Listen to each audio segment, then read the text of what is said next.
సింహాచలం, శ్రీశైలం, శ్రీకాళహస్తి, అన్నవరం ఇటువంటి క్షేత్రాలకి ప్రతిరోజు కూడా ఎంతో వ్యయ ప్రయాసాలకు వచ్చి వందల కిలోమీటర్ల నుంచి అంత దూరం నుంచి భక్తులు వచ్చేస్తూ ఉంటారు.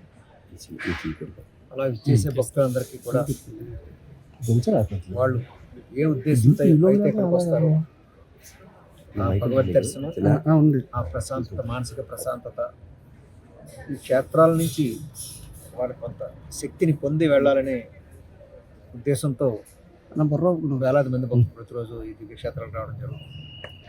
అలా విచ్చేసే భక్తులందరికీ కూడా ప్రతి భక్తుడికి కూడా పూర్తి సంతృప్తి కలిగించే విధంగా ఇక్కడ దర్శనాలు కానీ ఇతర ఏర్పాట్లు కానీ అన్నీ ఉండాలి అన్న ఉద్దేశంతో ప్రత్యేకంగా ఒక డ్రైవ్ చేపట్టడం జరిగింది. భక్తుల సంతృప్త స్థాయిని 100% సంతృప్త స్థాయికి తీసుకెళ్లాలనే లక్ష్యంతో.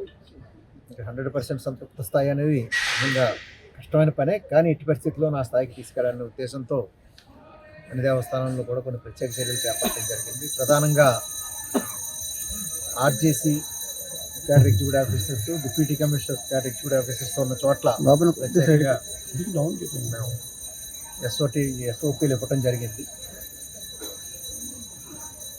ప్రామాణిక కార్యాచరణ ప్రణాళికలు ప్రత్యేకంగా రూపొందించి, అంటే అక్కడ ఉన్న పరిస్థితులన్నీ పరిశీలించి ప్రత్యేకంగా ఆ ప్రణాళికలు రూపొందించి యువకులందరికీ ఆ ఎస్ఓపీలు, స్టాండర్డ్ ఆపరేటింగ్ ప్రొసీజర్స్ ఖచ్చితంగా అమలు చేయాలని ఆదేశించడం జరిగింది.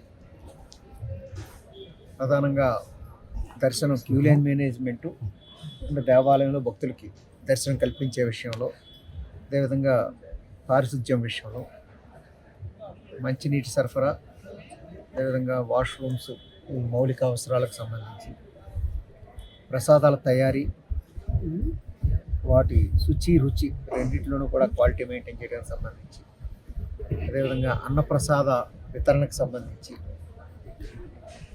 అంతేకాకుండా కేవలం దేవస్థాన సిబ్బందితోనే కాకుండా భక్తులకి ఈ స్వచ్ఛంద సంస్థల ద్వారా విస్తృతమైన సేవలు అందించాలనే ఉద్దేశంతో ఆ ఎన్రోల్మెంట్, వాలంటీర్స్ ఎన్రోల్మెంట్ పెంచడం గురించి సంబంధించి వీటన్నిటికీ కూడా విడివిడిగా మేము ఆ స్టాండర్డ్ ఆపరేటింగ్ ప్రొసీజర్స్, ప్రామాణిక కార్యాచరణ ప్రణాళికలు జారీ చేయడం జరిగింది. ఆ ఎస్ఓపి ఇంప్లిమెంటేషన్కి సంబంధించి ఫ్రీక్వెంట్గా ప్రతి 2 వారాలకు ఒకసారి ఈ RJC, DC CAD executive officers అందరితో, అంటే 22 టెంపుల్స్ ఉన్నాయి, అలా 22 మంది ఈవోలతోటి తరచుగా ఫిజికల్ మీటింగ్స్ కానీ ఎక్కువగా వీడియో కాన్ఫరెన్స్లు కానీ నిర్వహించడం జరుగుతుంది. తద్వారా కొంత మార్పు తీసుకొస్తూ ఉన్నాం, కొంత మార్పు వచ్చింది, ఇంకా మరింత రావాల్సి ఉంది.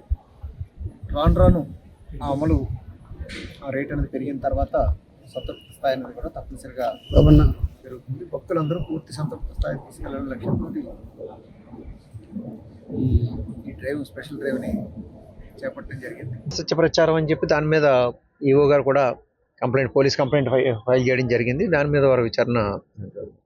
కానీ ఏంటంటే అందరికీ విజ్ఞప్తి చేసేది, ఏదైనా దైవానికి సంబంధించిన విషయంలో మనం భక్తుల మనోభావాలు దృష్టిలో పెట్టుకోవాలి. ఒకవేళ ఎక్కడ పొరపాటు జరిగితే అధికారుల దృష్టికి, ఆ గమనించిన వాళ్ళు అధికారుల దృష్టికి తీసుకొచ్చే ప్రయత్నం చేయాలి.